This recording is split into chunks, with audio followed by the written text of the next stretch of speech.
She stood in the aisle, voice sharp enough to slice through the hum of the cabin. "That's my seat." "Get up right now," she barked, pointing at me like I'd stolen something from her. The whole plane went silent for a moment. I looked up calmly from my window seat holding my boarding pass. "Ma'am, 14A?" "That's me," I said, keeping my voice steady. But she wasn't listening. She was too busy performing for the audience. She tossed her designer bag into the overhead bin like she owned the plane. "I always sit here. The airline must have made a mistake." The flight attendant tried to step in, but Karen wasn't done. "Do you know who I am?" she snapped. "I fly this route every week." People began recording. I could feel their eyes bouncing between us, waiting for drama. I took a slow breath. If only she knew who she was talking to. I wasn't just some random passenger. This flight wasn't even supposed to take off without me. The attendant double-checked her ticket and frowned.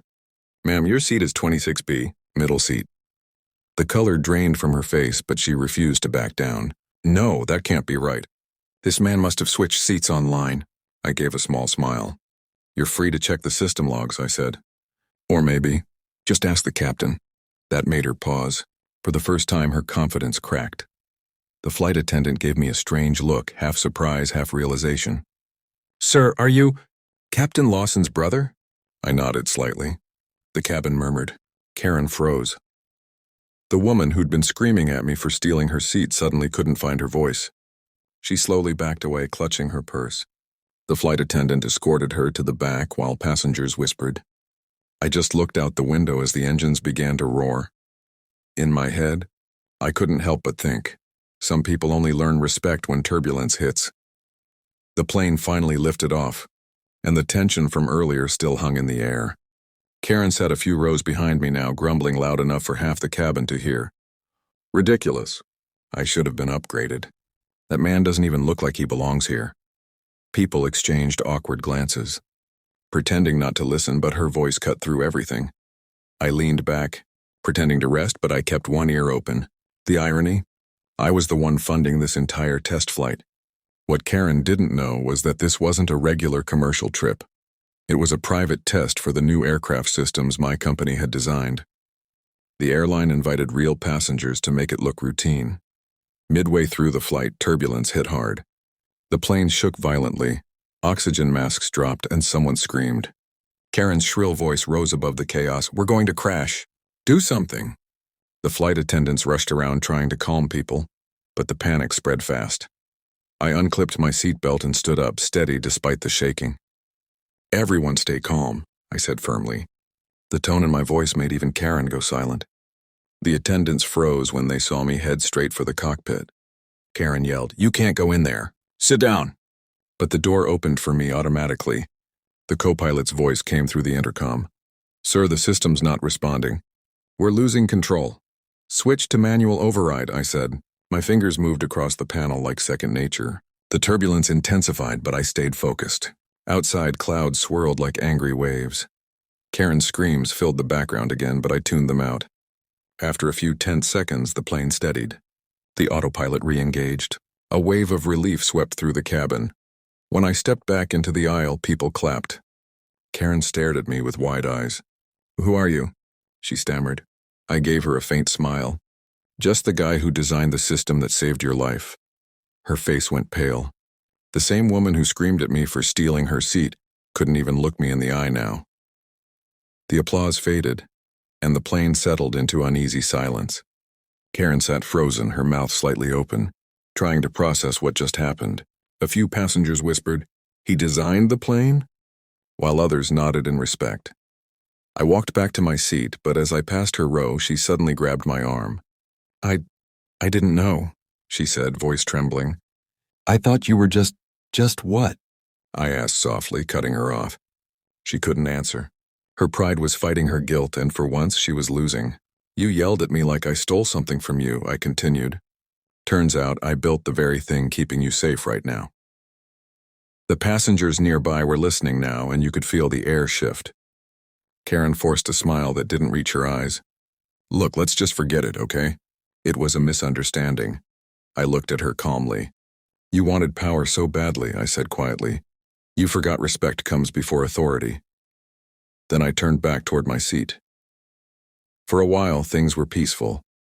The flight attendants brought drinks and people started talking again. But Karen couldn't handle being ignored. Her ego needed an audience. She stood up suddenly and whispered to the woman beside her, "You really believe that story? He's just trying to impress everyone. Probably faked the whole thing." Her words carried louder than she thought. I heard them, but I didn't turn around. Instead, I tapped my phone screen, opening a secured app. A few swipes later, the cabin screens flickered to life. A video began to play, footage from the cockpit camera. It showed me stabilizing the aircraft moments earlier. The crew's voices echoed through the cabin speakers.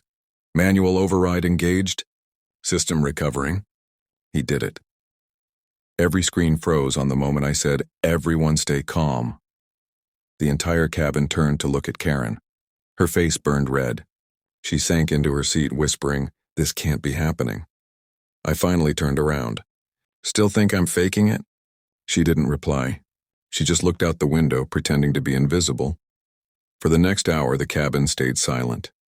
Even the usual chatter faded as passengers occasionally glanced at me with quiet respect, and at Karen with barely hidden smirks. She kept her eyes glued to the floor, clutching her purse like it was a shield. But I could feel it. She wasn't done yet. Some people can't stand being wrong, and Karen was one of them. When the captain's voice came through the intercom, "Ladies and gentlemen, we'll be landing soon," she finally stirred. I thought she'd stay quiet until we landed. I was wrong. She suddenly stood up and stormed toward the cockpit again, yelling, "This is a setup." "That man hacked the plane." Everyone gasped.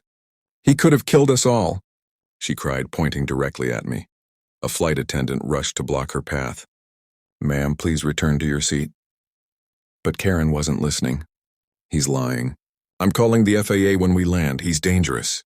I sighed, stood up slowly, and reached into my pocket. The passengers leaned forward, tense. I pulled out my badge, a government-issued aerospace security ID. "You can call them," I said, "but you'll have to go through my department first." Her voice cracked. You work for Federal Aviation Systems," I finished. "You know, the people who approve every plane in the sky." Gasps echoed through the cabin. Even the attendant stepped back a little.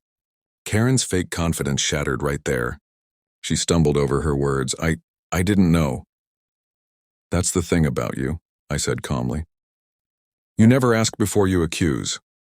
The captain himself stepped out of the cockpit then, looking irritated. "Ma'am, you've endangered this flight twice. Sit down or you'll be detained when we land." Her face drained of all color. She sank into her seat again, trembling as passengers began whispering and filming quietly. For the rest of the flight, not a single word came from her mouth. Just silence, the kind that tastes like regret. When the plane touched down, a soft cheer spread through the cabin. That quiet relief everyone feels after a tense flight.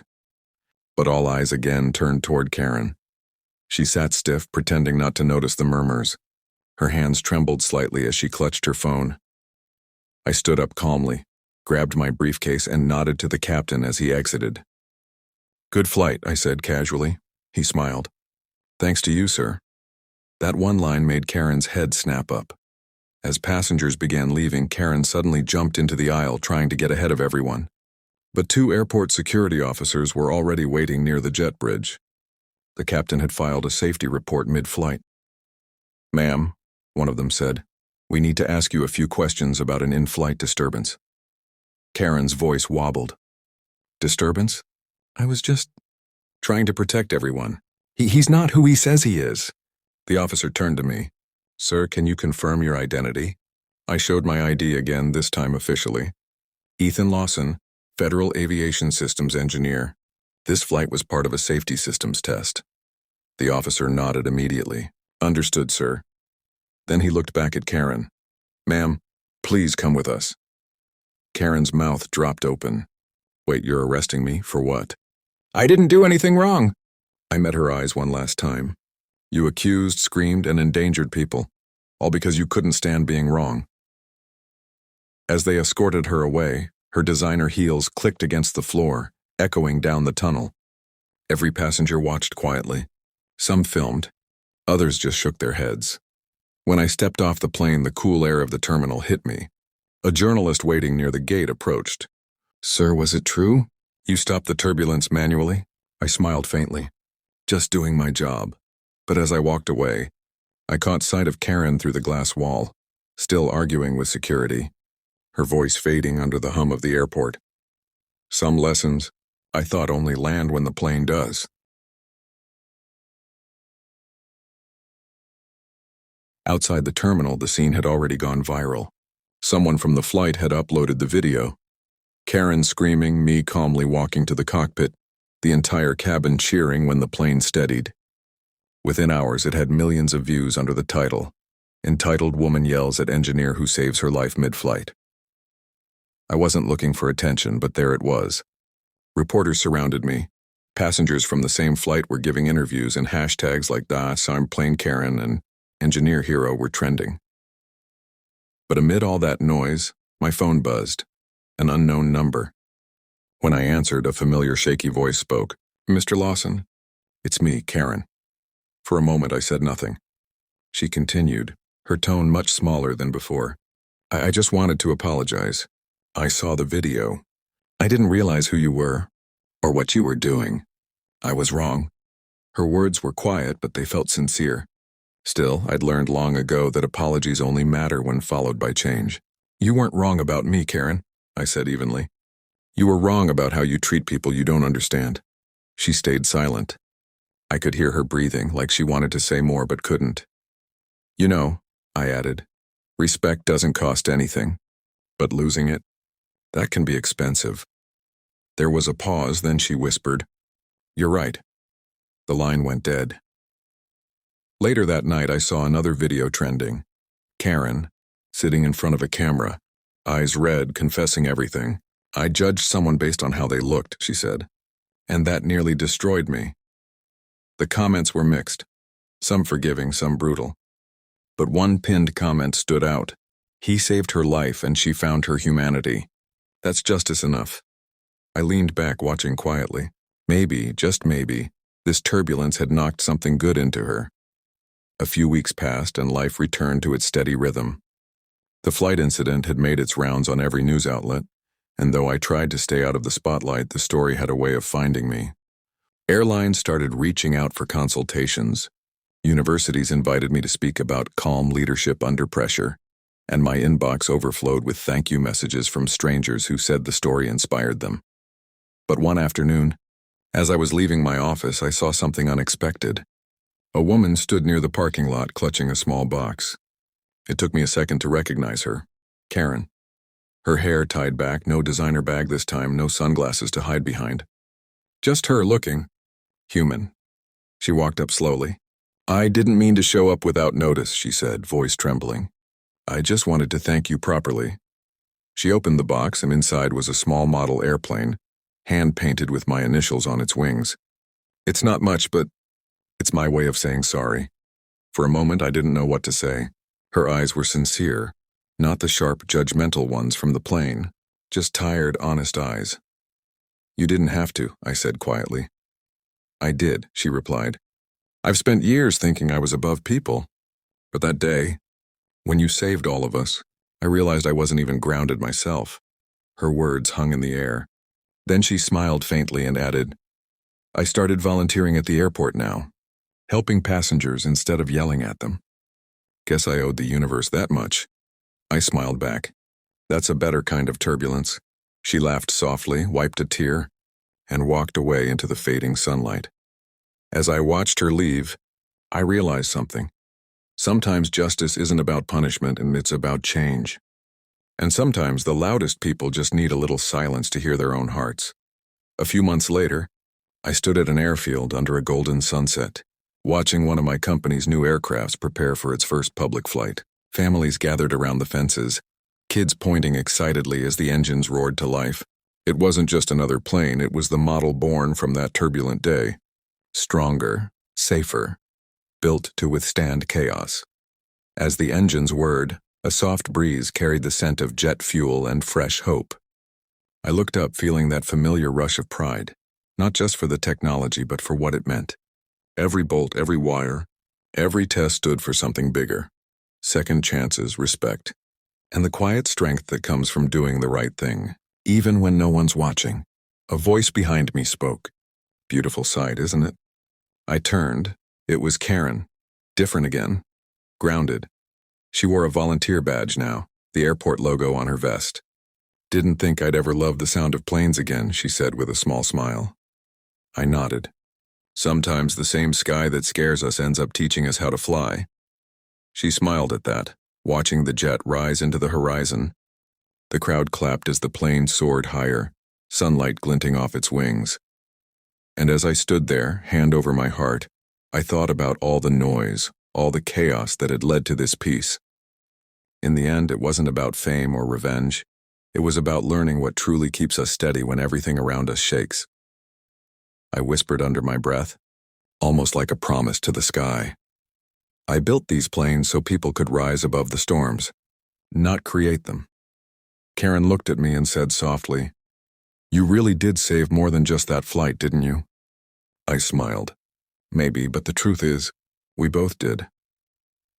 The jet disappeared into the clouds, leaving behind a roar that sounded a lot like freedom.